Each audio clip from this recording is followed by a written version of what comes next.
Good morning and welcome to Mornings on the Hill.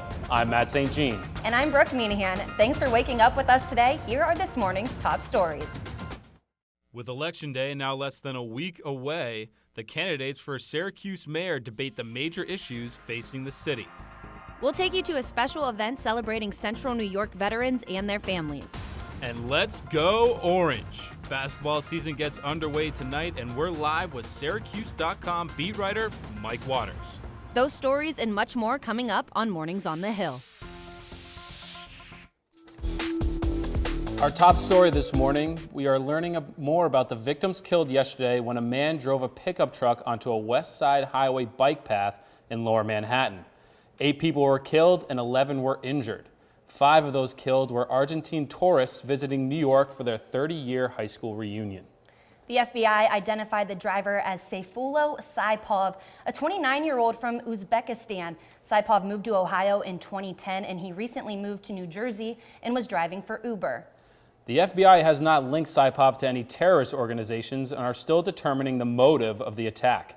But Mayor Bill de Blasio called the incident an act of terror, and officials say this is the worst terrorist attack on New York City since 9/11. For the latest updates on the attack, stay tuned to nccnewsonline.com. Locally, Election Day is now less than a week away. The 4 candidates for Syracuse mayor took part in a debate at SUNY ESF last night. Democrat Juanita Perez-Williams, Republican Laura Levine, Independent Ben Walsh, and Green Party candidate Howie Hawkins debated for over an hour. Students and members of the community filled the Gateway Center for the event organized by CNY Central. The candidates discussed subjects including the future of I-81, gun violence in the city, budget plans, and education. All of the candidates agreed changes need to be made to improve Syracuse City schools, but Levine is the only one who supports having the mayor take control. We need to do something. People want change. They want to see their schools improve. Otherwise, they're going to look for other options. That's why I'm seeking mayoral responsibility. It's essential. We have no choice at this point but to do something dramatic and bold. And a programming note, follow SU student reporter coverage of the election day on our website, Democracy in Action. That's dia-cny.syr.edu.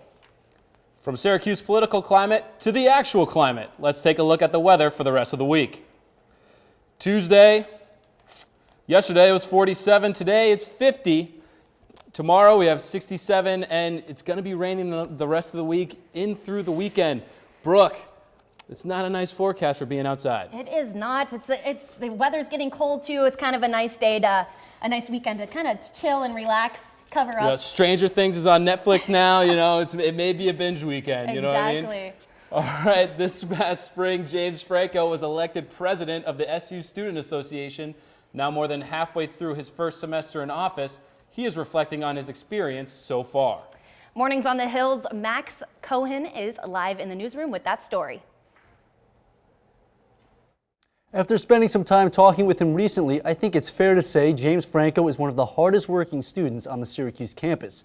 The political science and history double major also has to find time to plan student events, raise awareness, and help bring innovation to campus. Since James Franco was elected Student Association president back in April, he and his vice president have been working to prove that they stand for the theme they campaigned with. Proactivity is greater than reactivity. And now more than halfway through his first semester as president, he's enjoyed his time in office, busy as he may be. It's been a learning experience, rewarding, but also it's a tough job. Everyone says it's a marathon and not a sprint, but it feels like we're sprinting a marathon.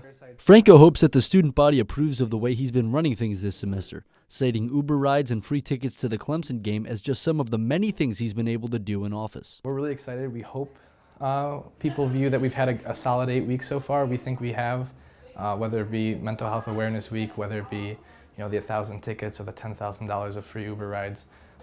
Always keeping to move the ball forward, and hopefully we can do more as the year continues. And students have more to look forward to. Franco has some big plans which he believes will begin rolling out over the next few months. So we're really looking to further our partnership with ride-sharing services. So we had that first weekend. We're looking to bring that back before the end of the semester and hopefully formalize a partnership with either Uber or Lyft. The Euclid Shuttle, which we've been talking about, we're looking to get that in a pilot program for next semester. But it doesn't seem as though politics are in Franco's future plans. My dream is to be a prosecutor or something in law enforcement. Maybe my dream would be to be a district attorney one day in my home district of Oneida County. That's probably the most I'd ever want to run politically. I just want to run for cover first. Franco and his administration plan to continue spending late nights in Shine, as he says improving the student experience and finding new ways to take Syracuse into uncharted territory remain his priorities. Reporting for Mornings on the Hill, I'm Max Cohan. A military tradition dating back nearly 75 years takes place right here in central New York every week. A resource center for veterans and their families in Chittenango holds a special lunch every week that draws more than 150 people. Mornings on the Hill reporter Colleen Callender is live in the studio with the story. Thanks, Brooke and Matt. The home-cooked meal, hot coffee, and good company keep people coming back every week. And for the staff and volunteers at Clear Path for Veterans, it's all part of a larger effort to offer support for the men and women who have served in the armed forces. Meatloaf was the main dish, with a side of spaghetti squash and mashed potatoes. But what people really came for was the camaraderie. They took the sails off. Nearly 200 veterans, active duty servicemen and women, and their families show up to Clear Path for Veterans for lunch week after week. And what they get out of it is more than just a meal. It's all about building community. In an effort to offer wellness and relaxation, the organization in Chittenango hosts a canteen every Wednesday, modeled after the North Platte, Nebraska canteen during World War II. So that's where this concept came from, and it was soldiers that were returning home, and it was just kind of a way to greet them, welcome them back, and provide them with something to eat. So we took that and kind of modified it and made it our own. The weekly canteen is a time for veterans to grab a hot plate of food and some coffee and share it with others who have served and their families.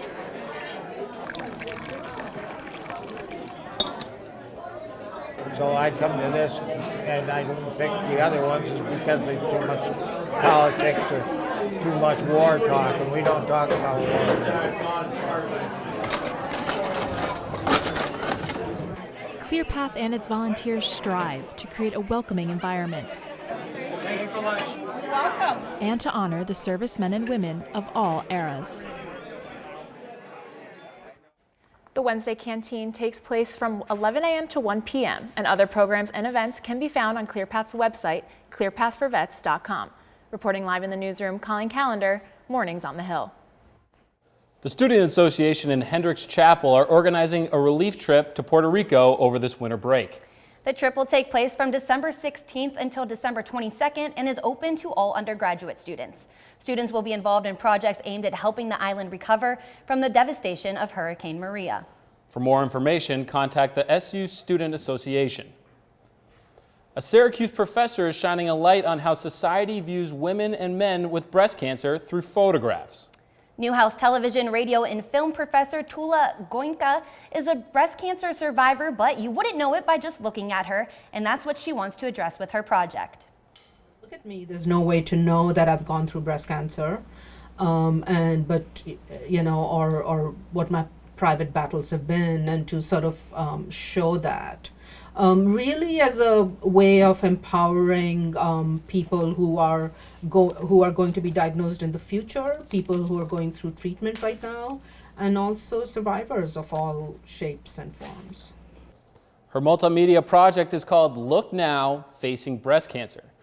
Goinka enlisted the help of famed Newhouse alumnus Cindy Bell to be the lead photographer. She's also planning on working with Syracuse Stage to produce a series of spoken word performances called Titbits. To learn more about Professor Goinka's project, visit Look Now website at looknowproject.org. Well, there's still much more ahead on Mornings on the Hill.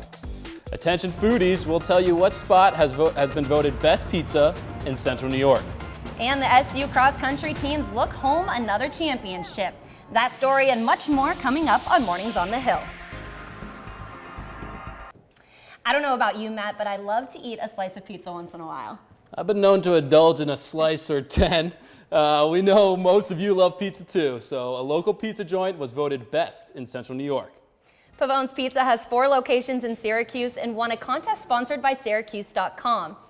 Central New Yorkers nominated their favorite pizza places online. Over 150 pizzerias were nominated. The 6 places with the most votes entered into the final round. And in the finals, Pavone's Pizza and Eatery was chosen both by the public and the Syracuse.com writers. Come for the cheese pizza, stay for the crust. We hear it's incredible. And Uber just launched in Syracuse a few months ago. And now instead of delivering people, the app is delivering food too. It's called Uber Eats. The app delivers to Syracuse University, the city's north side, downtown, and DeWitt. Some of the restaurants include Biblo's Mediterranean, The Distillery, Modern Malt, Brooklyn Pickle, and Pepino's Neapolitan. Finals are on the horizon. Winter is coming. Syracuse basketball is beginning. There are a lot of things to stress about, Brooke. Of course, Matt. Have you ever tried yoga, though? There is one class right here in Newhouse that provides an easy access escape for students. Deep inhale. Dara Harper is in her 19th year of teaching yoga in the Syracuse area. No experience, no problem. Harper ensures participants learn in a welcoming and comfortable environment. The class is free to all Syracuse students, staff, and faculty. Get your Namaste on every Monday from 4 to 5 in room 303 in Newhouse 1. 2 students have started a new group here at Newhouse. It's called Mass Comedy. It's an improv group It's an improv group that helps improve confidence and public speaking skills. Newhouse graduate student Odea Pincus says improv helps in all aspects of life. Just with, how are you interacting with people on a daily basis? It's letting you kind of be more yourself and be more energetic and freer. And when it comes to improv, it's just kind of like, it's about like going with your best intentions and like really committing and things like that. So really that the idea of commitment is something that I think everyone can use, especially in the grad program. So kind of remembering to put your full heart into like the scene and putting your full heart into your work. The group meets Sunday nights at 5:30. Anyone interested in joining can reach out to Odea Pincus on your screen. With fall sports wrapping up and basketball season starting, there's a lot going on in the world of sports. Katie Benoit is live in the studio with this week's Orange Sports Update. Good morning. Here's your Orange Sports Update. Tonight we'll start the college basketball season here at SU. The Orange will face Southern New Hampshire in an exhibition game. Tip-off is scheduled for 7 p.m. This will be the first of 2 exhibition games to be played inside the Dome. At Basketball Media Day, Coach Jim Boeheim said that his younger players are working hard but still have some work to do. He said defense might be stronger on this year's team.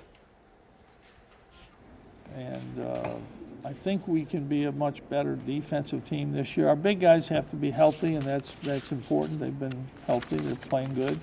But I think we're a little bigger and have a little bit more potential to be a better defensive team than we were last year. We won't be as good an offensive team. We had a very good offensive team last year. The SU men's cross-country team captured its 6th straight ACC Conference Championship. The Orange finished in first, scoring just 27 points. This is the lowest score in the ACC Conference Championship since 2003. Justin Knight captured another first-place ACC individual conference title. He clocked in for the Orange at 23:13 on the 8-kilometer course. On the women's side, the Orange finished in 4th overall. Senior Paige Stoner won Syracuse's first ever ACC Conference individual title in program history. She crossed the finish line in 19:52 for the 6-kilometer course. The Orange will be racing next Friday at the NCAA Northeast Regionals in Buffalo.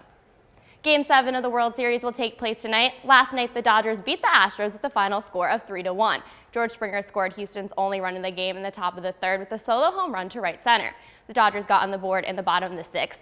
Chris Taylor hit a double out to right field to send Austin Barnes home and advancing Chase Utley to 3rd. Utley would then score off Corey Seager's sacrifice fly. Los Angeles would score again in the bottom of the 7th after Jock Peterson's home run to left field.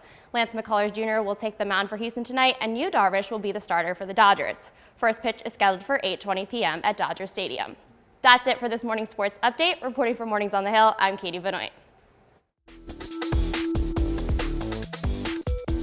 Tonight is the kickoff to the Orange basketball season. Our Jonathan Singh is live in the studio with a special guest. Yes, that's right. I'm joined by Syracuse.com Post-Standard men's basketball beat writer, Professor Mike Waters. Mike, happy to have you on the show. And so let's talk some hoops. Syracuse coming off a tough loss to end last season in the NIT, 85-80 in the Carrier Dome to Ole Miss. It has been a long off season for them. What have you seen thus far early on in practice? Well, a lot of new faces, that's for sure. They lost a lot of guys off that team last year. Tyler Lydon, Andrew White, John Gillen, all key players. They're working in 4 brand new freshmen, a redshirt freshman in Matthew Moyer. So there's a lot of excitement. There's a lot of energy, as you would expect with young players and new faces. Syracuse right now is ranked 10th in the preseason poll in the ACC. Yes, rankings are just a number, and games are won and lost on the court. Do you think Syracuse is going to come out and be like, hey, nation, we're better than what you guys think we are? I don't know how much that ranking is off. Full disclosure, I ranked them 9th, so I didn't have them too much higher than 10th. The ACC is a little different this year than it was last year. Last year, the ACC had a lot of quality depth. The teams that were finishing 8th and 9th in the league were really strong teams. This year, if you look at the teams right now that are picked to finish like 7th and 8th in the league, there's not much difference between them and the teams that are picked 10th, 11th, and 12th. So I think the Syracuse Orange does have room and opportunity to move up. From what you saw in the past years and last year specifically, how do you think the team is different than what you've seen this year so far in practice? Last year's team took a lot of three-pointers and had a lot of guys who could make three-pointers. We mentioned Lydon, Gillen, and Andrew White. They're all gone. The highest three-point shooter they have coming back is Tyus Battle, and he only made about 36% of his threes. So I think the biggest difference is last year's team took a lot of threes and made a lot of them. This year's team, I think, is going to have to rely on spacing the floor and getting to the basket. So besides Tyus Battle, who else is going to have to step up for the Orange if they want to be successful this season? I think the most obvious guy is probably Frank Howard, because he's your next most veteran guy on the team, along with Tyus. Started 14 games last year, but then lost the starting job. He has to prove that he can run the point for the Orange. If you're looking at other guys, one of the 2 centers, either Pascal Chukwu or Barama Sidibe, has really got to step up and kind of take ownership of that position. But that's going to be interesting because they both lack experience. And then the guy I'm most excited about, I don't know how important he's going to be, but I can't wait to see O'Shea Brissett, the freshman from Canada. I think he's going to be a special player. So, like we said before, Syracuse falling short of the NCAA tournament last year, getting knocked out early on in the NIT. For this season, what are a couple key factors for Syracuse if they want to make another march back into the madness? Well, I mentioned, if you want to go for an individual, I mentioned Frank Howard earlier, and I would definitely, think that he's a very important guy, especially at that point guard position. But beyond that, they have to be a better defensive team than they were last year. Last year they gave up a lot of points, a lot of easy points. I think the guards, especially Howard and Battle out front at 6'5" and 6'6", can make this a better defensive team. But then rebounding is going to be a key too. If you're not scoring a lot of points, you got to keep people from scoring, and it's not only the defense, but then the defensive rebounds. You got to limit teams to just one shot, and it's a young and thin front line. So we'll have to see how they do on the rebounding. All right, Professor Mike Waters, Syracuse on the floor tonight in an exhibition game against Southern New Hampshire, 7 p.m. at the Dome. Mike will have you covered, and Mike will have you covered for the rest of the season. Professor Mike Waters, thanks for being on with us. I appreciate your time. Thanks. All right. Thanks, John and Professor Waters. Still more to come on Mornings on the Hill. Students walking a mile around campus to promote a healthy lifestyle. That story and more just ahead.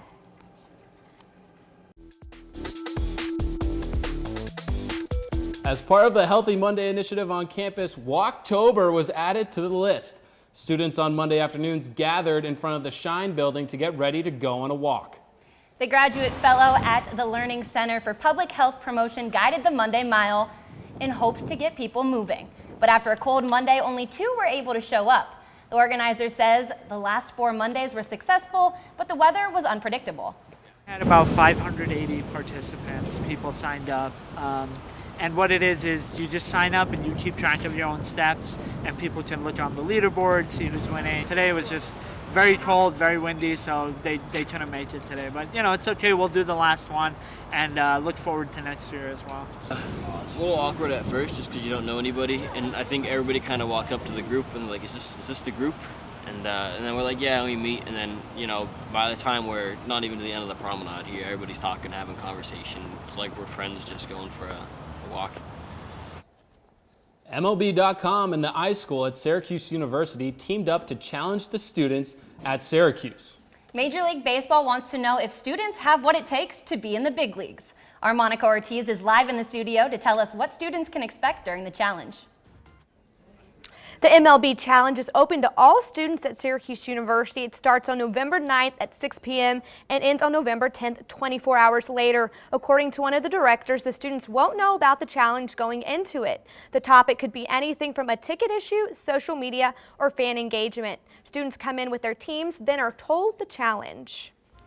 The event will end with the students presenting a pitch. All teams win a prize, but those who come up with the best idea during the challenge will take home the grand prize, a trip to NYC with MLB.com employees and an overnight stay in the city.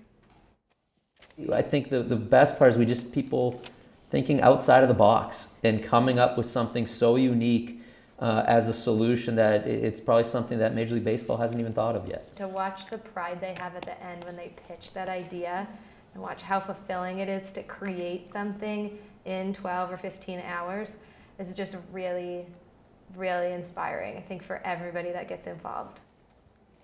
Enter the challenge. Team registration is due by 11:59 p.m. on Sunday, November 5th. All team members must register individually under the same team name. Live in the studio, I'm Monica Ortiz with Mornings on the Hill. I'm Jonathan Singh. Let's take a look at what's happening the next couple days.